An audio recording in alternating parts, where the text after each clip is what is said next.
The moment we've all been waiting for. Penn State, Oregon, Whiteout at Beaver Stadium this Saturday. Don't overthink it. Just get your guys the ball. Get your best players the football. Let them make plays. Don't overthink it. They're dynamic. They're going to score points. They're going to move the football. What I think that Jim Knowles and this defense needs to do is bend but don't break, and I think that Penn State's done a pretty good job of that. It's going to be rocking in there. Be as loud as you can. Get on their case. Let's win this football game.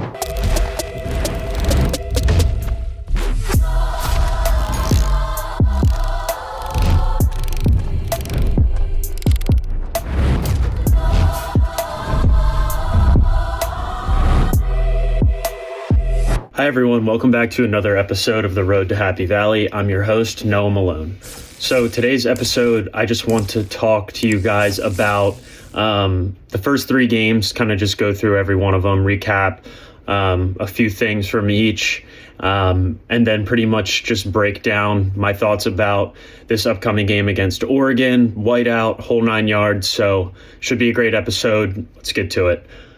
First game, Penn State 46, Nevada 11. What stood out to me, I thought that Drew looked really efficient.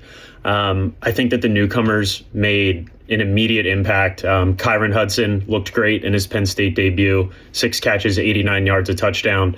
He made a very nice catch along the sidelines at one point in that game. So that was great to see. Trevor Pena looked solid as well, 7 catches for 74 yards as well. So about all you can ask for out of those two guys. Devontae Ross didn't nearly have that much of an impact on this game. Just remember, he was banged up in camp. So him not going out there and performing right away is fine with me. It's going to take a little bit more for him to get his feet underneath him to get that chemistry down with Drew and whatnot. But ultimately, I expect him to be perfectly fine. Defensively, Amari Campbell led the team with 6 tackles. King Mack, he had a phenomenal kickoff return. Put the Nittany Lions, great field position starting at the Nevada 18-yard line. So that was really awesome. But the big thing from this game was deny Dennis Sutton. He was all over the field. He really came out, set the tone.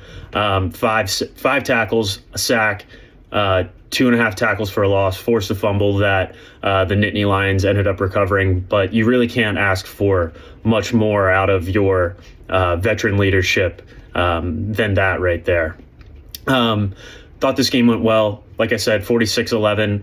These first few games, I almost look at them as like warm up, break in, like figure out what you want to do and perfect that moving into these big games. Now, I won't say that any of these games can be taken lightly because at the end of the day, they do matter. And Franklin has done a great job of putting fans in a spot where you expect to go out there and win these games against lesser opponents without really any concern. So props to him for that. But these first few games are sort of just games that you go in there, you take care of business, you move on.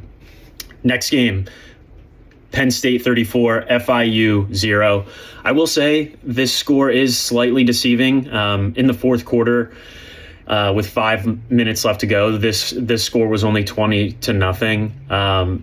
We got a 67-yard Kaytron Allen touchdown and a 5-yard Nick Singleton touchdown after a Chaz Coleman strip sack in the fourth quarter. So that really took this game to like the next step as far as that score goes. So I wouldn't say that Penn State necessarily looked great in this game. The passing game, Drew was 19 for 33, 200 yards with 2 touchdowns. It wasn't necessarily ugly, but it seemed like him and the rest of the guys were kind of out of rhythm. There were some easy throws that he didn't make that he and everybody else expects to make. But it kind of looked a little clunky, but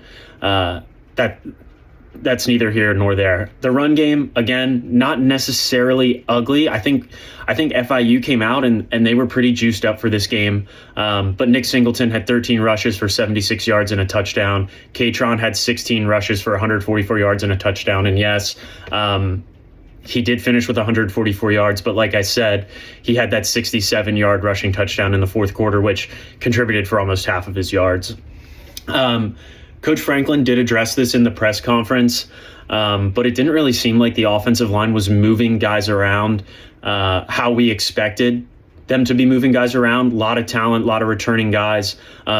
This offensive line is certainly better than the performance that they've shown through the first 2 weeks.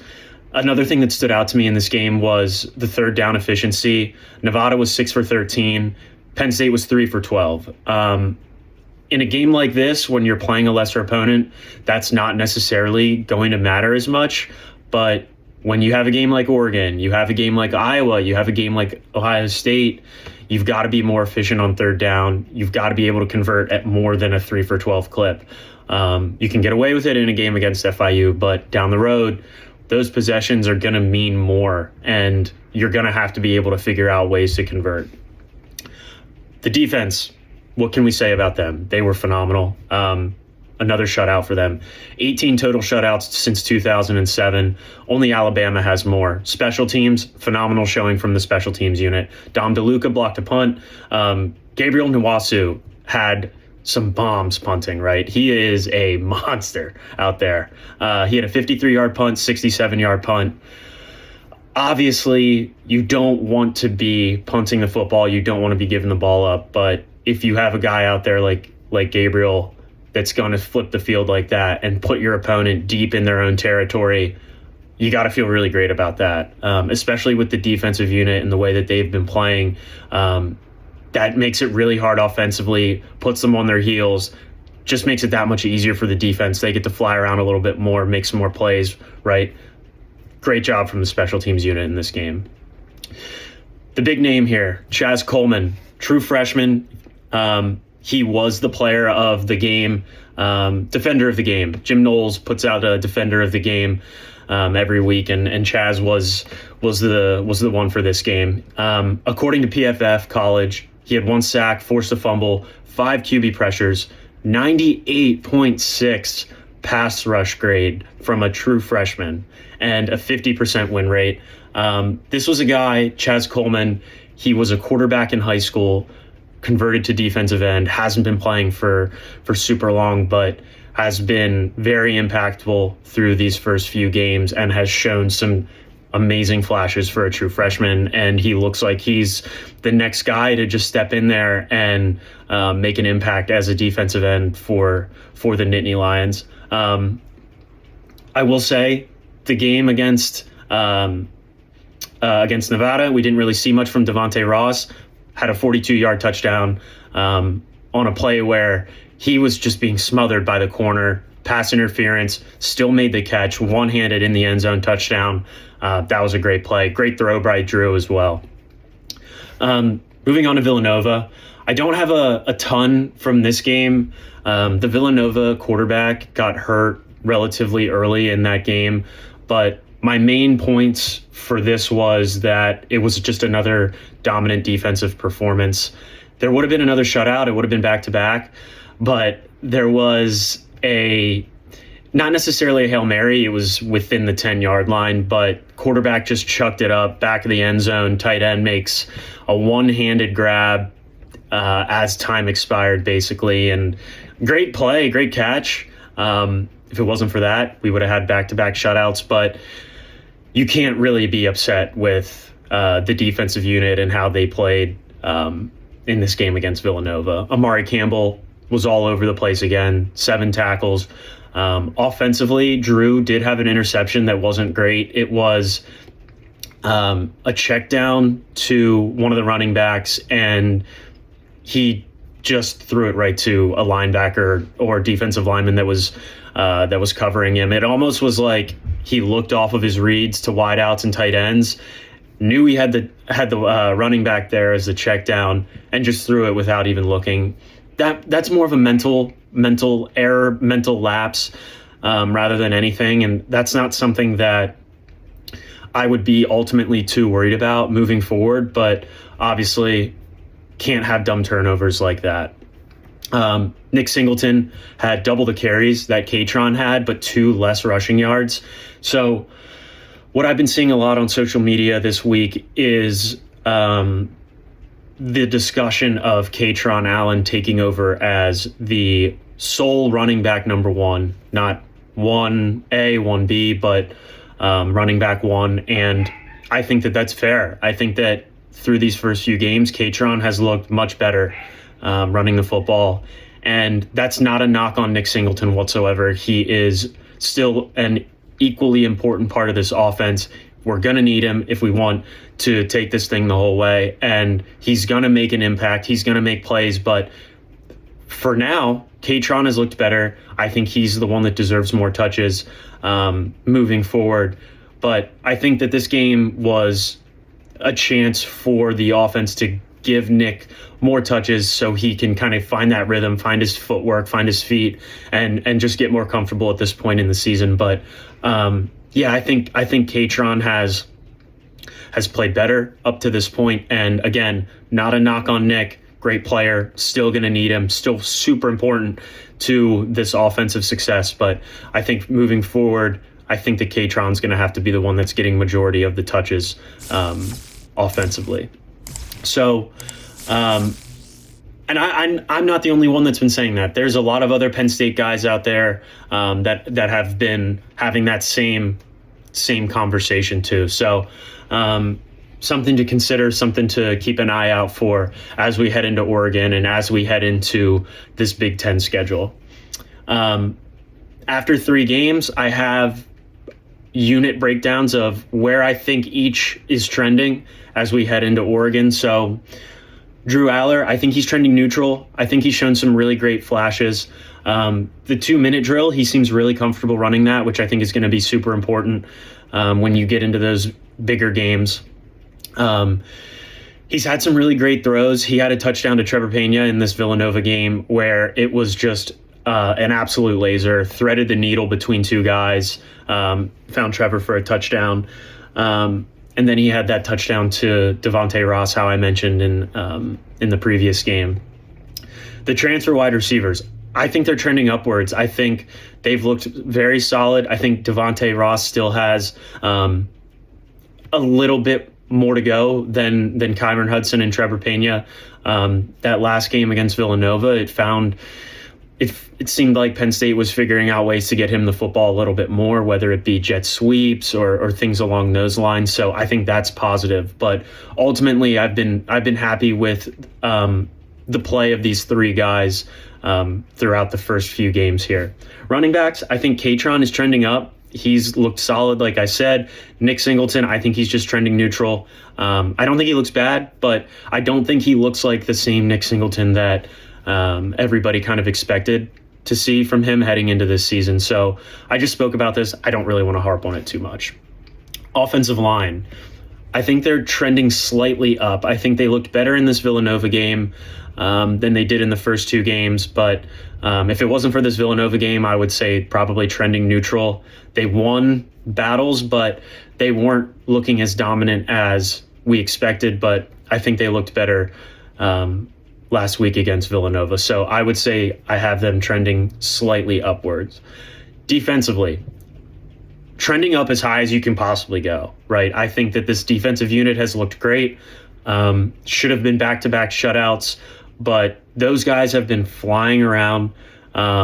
They've looked steps ahead of the offense, which normally it kind of goes the opposite way. And what you would expect is an offensive unit that's returning that many guys, that has the same OC, you would expect them to be a little bit further. But Jim Knowles and that defense has looked great through these first few weeks.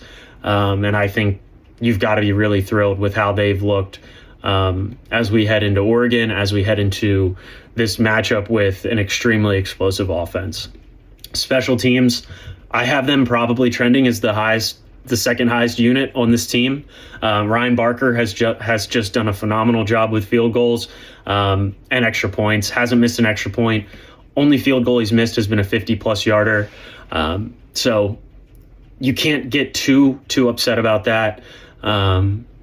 He's done a great job. And then Gabriel Nwasu has done, like I said earlier, a phenomenal job of flipping the field with those punts, with his long on the year being 67. I think you got to be really thrilled with the way that your defense and your special teams has looked throughout these first few games. So now I want to jump into Oregon, the moment we've all been waiting for. Penn State, Oregon, Whiteout at Beaver Stadium this Saturday. This is going to be one of those games that Penn State fans, that even if the coaches and the players won't admit it, they know that Oregon and Ohio State were the two games that had the most juice, had the most meaning behind it as we ventured into this season. And it's going to be against a ranked opponent. Oregon just beat up on Oregon State yesterday, which means we should be seeing a number 2 ranked Penn State. Oregon was ranked 6th. I can easily see them moving up. So I think we could potentially be seeing a number 2 versus a number top 5 somewhere in there matchup here in Happy Valley, and it's going to be great. So I want to get into a little bit on the Oregon background. Through this point, they're 4-0, 59-13 win against Montana State, 69-3 win against Oklahoma State, 34-14 win against Northwestern, and hot off of a 41-7 win against Oregon State. If you look at those names, typically you would think that an Oklahoma State team is going to be a little bit better. They're having a very down year. Northwestern has probably been their closest game, obviously 34-14. But the resume isn't blowing anybody out of the water, I wouldn't say. What is impressive is the offensive output that they have had against these 4 teams. So they're averaging 51.3 points per game, 523 yards per game. I think Dante Moore has looked incredible. UCLA transfer, 962 yards, 11-1 touchdown to interception ratio, and is completing just under 75% of his passes. So he's looked great. He's looked super efficient. That Oregon offense has looked incredible. Obviously, they're putting up just numbers offensively. And then I think their defense has looked good too, averaging, they've only been giving up just under 10 points per game. So with that being said, let's get into the actual matchup. Here are my keys to success for the Penn State Nittany Lions. Win the battle in the trenches is first and foremost. I think that Penn State holds the advantage on the offense and defensive line against these guys, and they should absolutely make the most of it. The run game looked better against Villanova last week. I expect them to fully lean on that as we head into Oregon. For what it's worth, I take this with a grain of salt. Penn State was able to run the ball against Oregon last year in the Big Ten championship, but I will say two new teams, right? Different year. Can't really look at that too much, but offensive line for Penn State has returned a bunch of guys, same running backs, same offensive coordinator, same quarterback. I think that plays into the favor of Penn State. And I will say that game against Oregon, or the game that Oregon played against Northwestern was able to run the football on them. They had 178 rushing yards and a couple rushing touchdowns with a less talented offensive line and a less talented running back room. So if I'm Penn State, I'm leaning into the big men up front, offensive and defensively, asking them, hey, you guys can take over this game. Go out there and show them that you're the better offensive line, you're the better defensive line, and I think that they'll be in a good spot. Next, I think you have to limit the big playability of this Oregon offense. They're dynamic. They're going to score points. They're going to move the football.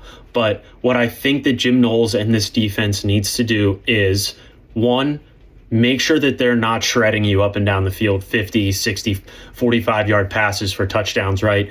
Bend but don't break, and I think that Penn State's done a pretty good job of that these first 3 games without giving up some massive plays, right? Everybody knows that Oregon historically is known for pushing the football, for moving the football, scoring, right?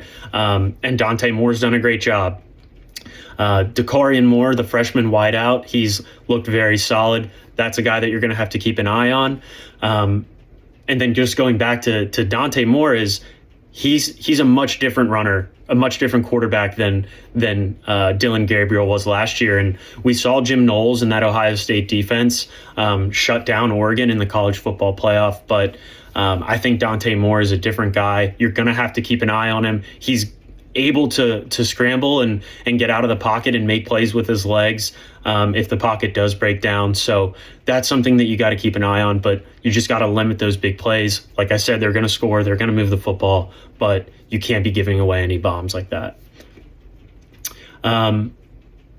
Offensively, don't overthink it, right? This kind of goes back to what I was talking about winning the trenches, where you have the better offensive line, you have the more dominant guys there. Lean into it, right? And sometimes I think Penn State finds themselves in these big games, in these big moments where they just kind of overthink things and they try to get too cute with it. I'm specifically thinking about Ohio State last year when we had the ball on the goal line. Tyler Warren didn't even get a look, and it's just bad, right? You can't have that. You got to get your best players the football in those biggest moments, right? But I think it's in there. They have it. They know that because we saw it happen in the USC game. I mean, we saw how incredible Tyler Warren looked against USC. He was all over. He was the game breaker. He pretty much won them that game offensively. He looked incredible. I think that's what they need to lean into is who are your guys? Who are guys that are going to make plays for you? I think you got to start in the backfield. I think those two guys running the football are going to play a massive, massive role. And don't overthink it. Just get your guys the ball. Get your best players the football. Let them make plays. Don't